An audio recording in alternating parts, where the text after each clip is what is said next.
నమస్తే. నమస్తే. So recent గా బెయిల్ మీద దస్తగిరి బయటకు రావడం జరిగింది. సో తను రావడమే సీఎం జగన్మోహన్ రెడ్డి గారిని పొలిటికల్ గా డైరెక్ట్ గా అటాక్ చేయడం జరిగింది. అండ్ రీసెంట్ గా కూడా తను టీడీపీ పార్టీలో జాయిన్ అవుతున్నట్లు కూడా ఒక సమాచారం అయితే వచ్చింది. ఇవన్నీ కూడా ఎంతవరకు వాస్తవం? దస్తగిరి మనకి చాలాసార్లు చెప్పుకున్నాం మనం. ఈజ్ ఎ నోటోరియస్ గై. దస్తగిరి వల్లనే ఆయన అప్రూవర్గా మారడం వల్లనే అవినాష్ రెడ్డి వాళ్ళ ఫాదర్ కావచ్చు, అంతకుముందు ఉన్న దేవిరెడ్డి శివశంకర్ కావచ్చు, ఉమాశంకర్ రెడ్డి కావచ్చు, రకరకాల వాళ్ళందరూ దాదాపు మొత్తం 8 మంది మీద కేసు. ఈ వివేకానంద రెడ్డి హత్య కేసులో 8 మందిలో దస్తగిరి అక్యూజర్ నెంబర్ 4. మిగతా 7 మందిలో 6 మంది జైల్లో ఉన్నారు ఇప్పటికి కూడా. ఒక అవినాష్ రెడ్డి మాత్రం బయట ఉన్నాడు. వాళ్ళ నాన్న కూడా జైల్లోనే ఉన్నాడు. సో ఇదంతా కూడా దస్తగిరి అప్రూవర్గా మారడం వల్లనే అనేది ప్రధానంగా మనందరికీ తెలుసు.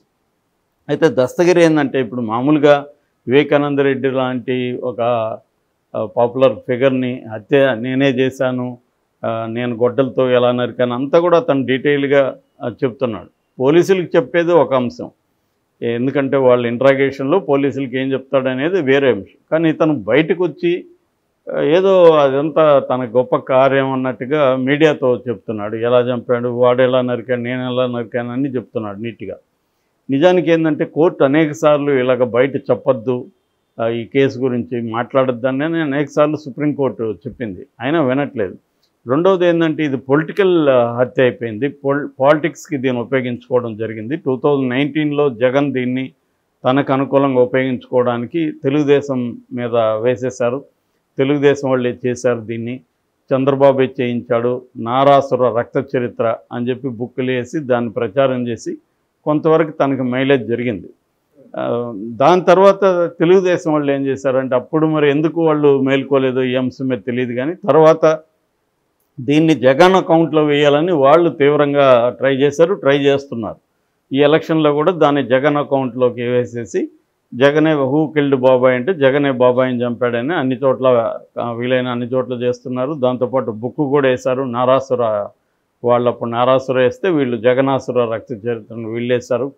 దాని తర్వాత సిబిఐ ఆఫీసర్ను కూడా మేనేజ్ చేశారని చెప్తారు. So CBI officer, investigating officer కూడా మీద కూడా దీంట్లో నిందితులందరూ కూడా పోలీసులకి, కోర్టుకి కూడా కంప్లైంట్ చేశారు, మమ్మల్ని టార్చర్ చేశారని. చివరికి సాక్షులుగా ఉన్న రామయ్య, తర్వాత కృష్ణారెడ్డి పిఏ వాళ్ళు కూడా చెప్పారు. రామయ్య కూడా మీడియాతో చెప్తున్నాడు, నన్ను బీహార్లోనో గుజరాత్కు తీసుకెళ్ళి 4 రోజులు కొట్టారు, నాకు మెమరీ పవర్ అంతా పోయిందని అతను చెప్తున్నాడు. ఎర్రగంగిరెడ్డి అక్యూజన్ నెంబర్ 1 అతను వాళ్ళు వేసిన ఏట్లకి నా ఏళ్ళంతా ఇరిగిపోయినాయని అతను చెప్తున్నాడు. ఇంకా పివి కృష్ణ, ఆయన కృష్ణారెడ్డి, ఎంబీ కృష్ణారెడ్డి, ఆయన అయితే నా కొడుకు ముందే నన్ను గొడ్డును బాదినట్టు బాదాడు సింగ్ ఆయన అని చెప్తున్నాడు. సో ఇలాగా దాంట్లో ఏంటంటే ఈ ఆరోపణల మీద కోర్టు కూడా ఇప్పటివరకు ఏమీ సిబిఐ మీద ఎటువంటి చర్యలు తీసుకోలేదు. ఎందుకంటే వీళ్ళందరూ కోర్టులో కూడా ఫైల్ చేశారు, మమ్మల్ని కొట్టారు, టార్చర్ చేశారని. సో ఈ క్రమంలో దస్తగిరి ఏం చేస్తున్నాడంటే, దస్తగిరి ఒకడే బయట ఉన్నాడు. ఎందుకంటే అతను అప్రూవర్ కాబట్టి అతనికి శిక్ష ఏమి లేదు, బెయిల్ ఇచ్చేశారు. సో బెయిల్ ఇచ్చేశారు కాబట్టి అతను ఏం చేస్తున్నాడంటే అప్పటి నుంచి మరి తెలుగుదేశం వాళ్ళన్నా ఎంకరేజ్ చేస్తున్నారో తెలియదు, కానీ అతను మీడియాతో మాట్లాడడం, ఓపెన్గా గంటలు మీడియాతో మాట్లాడడం, లైవ్లు ఇవ్వడం, అతన్ని దస్తగిరి గారు సార్ మీరు చెప్పండి సార్ ఎలా జరిగిందని మనోళ్ళు అడగడం, జర్నలిస్టులు, ఇలాగా అతనేదో ఒక సెలబ్రిటీ లాగా, అతను హంతకుడు బేసిక్గా, అతనే కన్ఫెషన్ ప్రకారమే మనం కోర్టు అతను ప్రూవ్ కానంత వరకు హంతకుడు కాదని చెప్పాలి.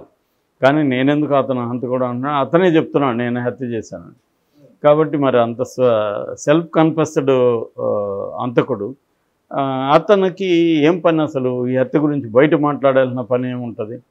కోర్టులో కానీ పోలీసుల ఇంట్రాగేషన్లో కానీ మాట్లాడలేదు, బయట ఏం మాట్లాడతాడు? కానీ ఇప్పుడు ఏంటంటే అది పొలిటికలైజ్ అయిపోయి ప్రతి ఒక్కరూ హత్య గురించి మాట్లాడడం. ఇది విచిత్రమేముంటే ఎంత క్లవర్గా చేసినా కూడా మామూలు మన పోలీస్ స్టేషన్ వాళ్ళే 4 రోజులు పట్టుకుంటున్నారు ఇవాళ హంతకులను. ఎందుకంటే టెక్నాలజీ అంత మోడర్నైజ్ అయింది, ఈజీగా పట్టుకుంటున్నారు.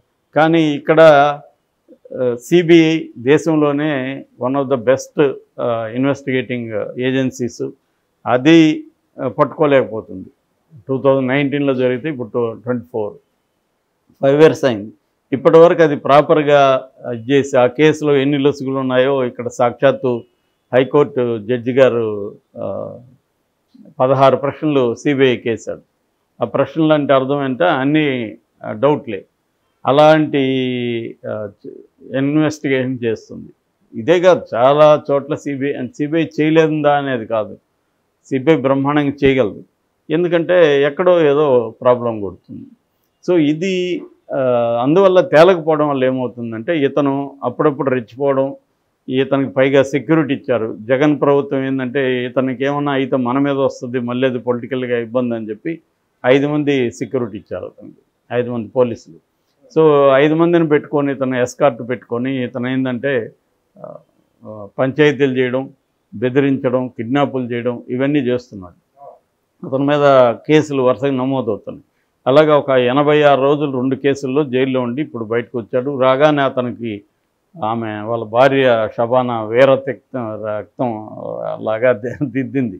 యుద్ధం నుంచి బయటకు వస్తే అప్పట్లో దిద్దేవాళ్ళు, లేదా యుద్ధానికి పోయేటప్పుడు దిద్దేవాళ్ళు. అలాగే ఆయనకి దిద్ది ఆయన హారతి ఇచ్చి, కర్పూర హారతి ఇచ్చి బయటికి తీసుకొచ్చారు. సో ఇప్పుడు రాగానే అతను మీడియాతో మాట్లాడి అతను పొలిటికల్ ఫిగర్ లాగా మాట్లాడుతున్నాడు. జగన్ను ఎవరు చంపారో చెప్పి ఎన్నికలకు వెళ్ళగలంట. జగన్ ఎందుకు అలా చెప్పాలి? జగన్కి ఏం బాధ్యత? అది జగన్కి ఎలా తెలుస్తుంది ఎవరు చంపారనేది? కోర్టులో కేసు ఉంది, కోర్టులో ప్రూవ్ కావాలి. అంటే అర్థమేమంటే జగనే చంపించాడని అతను ఆరోపిస్తున్నాడు క్లియర్గా. దీని వెనక జగనే ఉన్నాడని.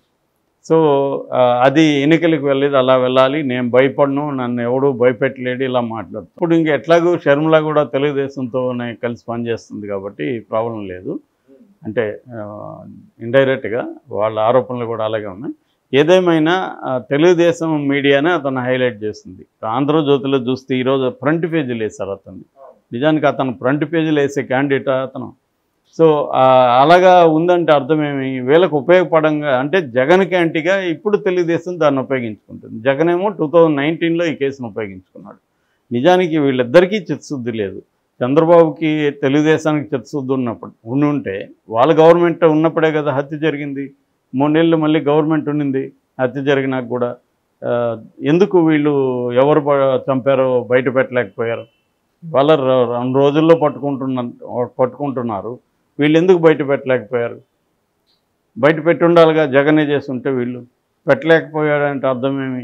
జగను చేయలేదు, చంద్రబాబు చేయలేదు అనేది క్లియర్గా అర్థం. నేను చాలాసార్లు చెప్పాను అది ఎలా జరిగి ఉండే అవకాశం ఉంది.